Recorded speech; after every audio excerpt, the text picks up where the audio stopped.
ఇది ఈ ఒకసారి దగ్గరగా చూపించండి.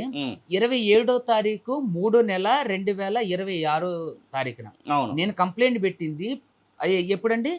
27వ తారీఖు 3వ నెల 2026 పంజాగుట్టలో. ఎప్పుడు ఎఫ్ఐఆర్ అయిందండి? 7వ తారీఖు 4వ నెల. దీంట్లో A1 ఎవరున్నారండి? ఒకసారి దీన్ని ఒకసారి దగ్గరగా చూపించండి. A1 ఎవరున్నారండి? మంగ్లీ ఉన్నారు కదా. మరి ఎఫ్ఐఆర్ కాపీలో ఎవరున్నారండి? A1 Mangli A5.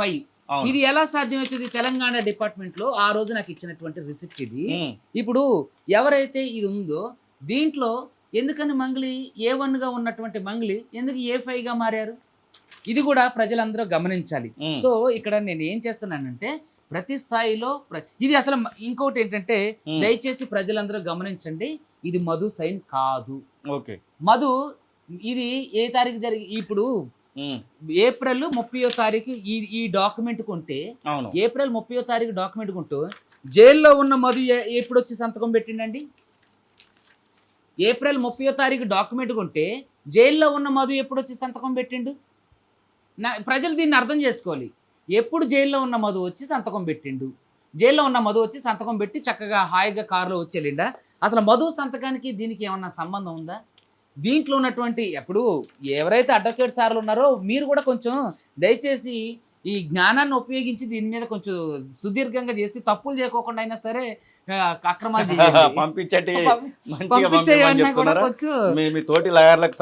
సలహా ఇస్తారా? ఒకవేళ మీరు చేసినా సరే దయచేసి కొంచెం విజ్ఞతతో తెలివితో చేయండి.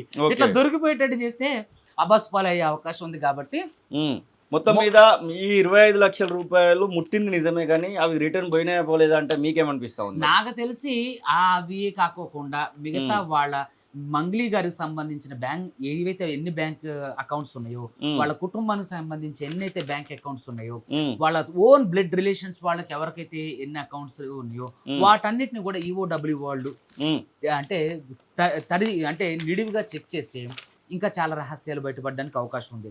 అసలు ప్రతి స్థాయిలో ఇన్ని అగ్రిమెంట్లు ఇన్ని తప్పు తడిక ఏది ఏప్రిల్ 30వ తారీఖు కొన్న దాని మీద డిసెంబర్ 3వ తారీఖు స్టాంప్ ఉంటుందా? అసలు ఎక్కడైనా ఇది నమ్మడానికి నిజంగా ఇంకొక విషయం ఏంటంటే ఎవరైతే ఈ సబ్ రిజిస్ట్రార్ ఉన్నారో ఈ సబ్ రిజిస్ట్రార్ మీద కూడా ఖచ్చితంగా కేసులు ఫైల్ చేయాలి. ఎవరైతే ఈయన ఉన్నారో ఈయన మీద కూడా లీగల్ యాక్షన్స్ తీసుకోవాలి. ఇవన్నీ లోతుగా అంశాలు అన్ని పరీక్షించిన తర్వాత ఒకదాని తర్వాత ఒకటి మేము క్లియర్ కులంకషంగా పరిశీలించిన తర్వాత వీళ్ళందరి మీద కూడా యాక్షన్ తీసుకోవడానికి అవకాశం ఉంది. మీకు తెలిసి ఇప్పటి వరకు మధు పైన మంగ్లీ కేసు పెట్టిందా అంటే దానికి ఏమైనా సంబంధం? నార్సింగి పోలీస్ స్టేషన్ లో నేను కేసు పెట్టానని పదే చెప్తా వచ్చింది. ఎఫ్ఐఆర్ ఏమైనా మీ దృష్టికి వచ్చిందా? అసలు ఏంటి? నాకైతే ఎఫ్ఐఆర్ అయితే నా దృష్టికి రాలేదండి. నా మీద కంప్లీట్ BNS 79 పెట్టారని చెప్పి మాత్రం తెలిసింది. అక్కడ నుంచి SI గారు ఫోన్ చేశారు. తర్వాత CI గారితో నేను మాట్లాడా. సార్ ఇంతవరకు ఆవిడ ఎవిడెన్స్ ఇవ్వమని ఇంతవరకు ఒక ఎవిడెన్స్ కూడా ఏమి ప్రొవైడ్ చేయలేదు సార్ అని చెప్పేసి చెప్పడం జరిగింది అన్నట్టు. సో నా దృష్టికి అయితే రమావతి మధు మీద కేసు పెట్టిన అంశం అయితే తెలీదు. ఒకవేళ పెడితే ఎందుకని మరి రమావతి మీద అక్కడ పెట్టారు? మీరు తెలంగాణ రాష్ట్ర డీజీపీ శివధర్ రెడ్డి గారిని ఆయన కలవడానికి వెళ్ళినప్పుడు ఎందుకు ఆయన మీద ఇవ్వలేదు? తర్వాత సిపి సజ్జనారాయణ గారిని కలవడానికి వెళ్ళినప్పుడు ఎందుకని వాళ్ళ మీద ఇవ్వలేదు? నాట్ ఓన్లీ రమావతి మధు, శైలజ చౌహాన్, భరత్ చౌహాన్, తర్వాత వాళ్ళ తమ్ముడు శివ, వీళ్ళందరి మీద ఎందుకని ఇవన్నీ కంప్లైంట్స్ చేయలేదు? ఇప్పుడు ఇదే నోటీసులలో మీడియాకు పంపించిన దానిలో మీకు పంపించిన దానిలో ఇది కూడా ఒకటి కనబడతా ఉంది.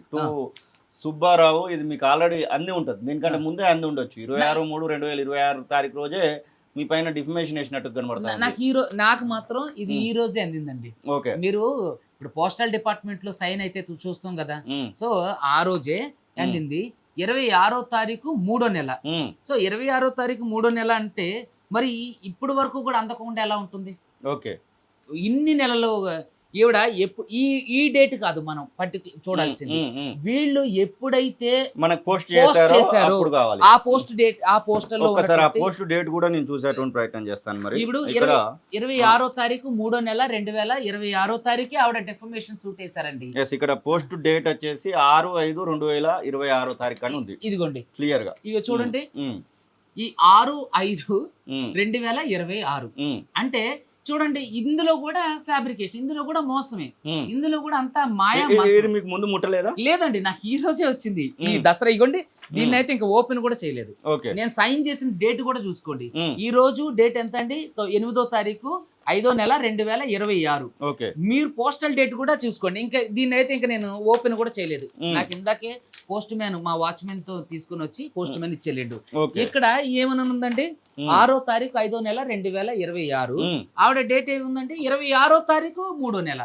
ఓకే. ఎవరిని మోసం చేద్దాం అనుకుంటున్నారు మంగ్లీ గారు? దయచేసి ఇకనైనా మీ చేసే తప్పులన్నీ అంటే పక్కన మీరు ఇవన్నీ పంపించినందుకైనా కొంచెం భయపడరా మరి?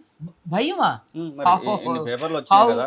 ఇవన్నీ ఎందుకండి? ఆ. ఇదంతా రేపొద్దున చలిమంట వేసుకుని కాగేస్తారు ఈడు. ఇది రాబోయే- ఎండాకాలమే కదా ఇది. చలికాలం కోసం వీటన్నిటి అట్టి పెట్టుకుంటా. ఎందుకంటే ఇంత అసలు తెలివి లేకుండా తప్పు చేయటంలోనైనా కొంచెం నైపుణ్యం ఉపయోగించాలి కదా. ప్రతిసారి దొరికిపోయే తప్పులే ఎందుకు చేస్తారు? దయచేసి ప్రజలందరూ గమనించండి. 26వ తారీఖే డెఫమేషన్ సూట్ వేస్తే ఉమ్. మరి 6వ తారీఖు 5వ నెల ఎట్లా అది అవుతుందండి? కాబట్టి ప్రజలందరూ మీరే గమనించాలి.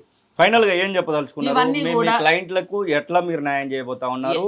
దీనిలో ఉన్నటువంటి దోషులకు ఎట్లాంటి శిక్షలు పడైపోతా ఉన్నారు? ఈ చూడండి, నేను on behalf of my clients తరపునే పోరాటం చేస్తున్నా. ఇప్పటికీ కూడా పోరాటం చేస్తున్నా.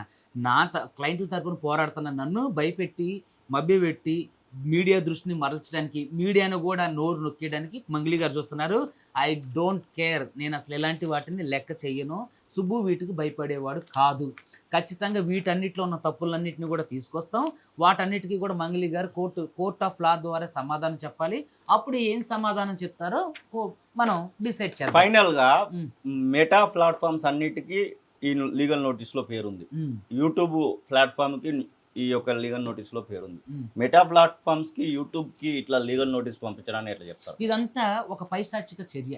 Okay. మీడియా గొంతు నొక్కే ప్రయత్నం ఇది. ఉమ్. మీరు నిజంగా మీడియా కుటుంబం నుంచి వచ్చిన వాళ్ళే అయితే మీరే ఎన్నో ఆమె పని చేసిన మొదటి అదే- ఛానల్ V6 పేరు కూడా ఉంది. ఉంది. 10వ నెంబర్ అనుకుంటా. నేను అదే అంటానండి. ఉమ్. మీరే ఎన్నో అంశాల గురించి, గుట్కా గురించి మాట్లాడారు, ఉమ్. పెద్ద పెద్ద అంశాల గురించి మాట్లాడారు. మరి మీరు పని చేసినప్పుడు మీరు ఎలా మాట్లాడగలిగారు? మీరు ఎలా విమర్శించగలిగారు?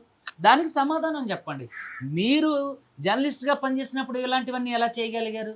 అంటే ఏరు దాటిన తర్వాత తెప్పదగలేస్తారా మీరు? అంటే మీ తర్వాత ఉన్నటువంటి మీరే కదా, జనరేషనే కదా. మరి మీరు చేసే పనిని అసలు ఒక మీడియా గొంతు నొక్కేయాలనే ఈ పైశాచిక ఆలోచన వచ్చినప్పుడే మంగ్లీ గారిని మీరందరూ కలిసి బ్యాన్ చేయాలి. నేను ఇదే తొలి వెలుగు వేదికగా చెప్తున్నా. మీడియా వాళ్ళందరూ కూడా కలిసిగట్టుగా ఆమెను బ్యాన్ చేయాలి.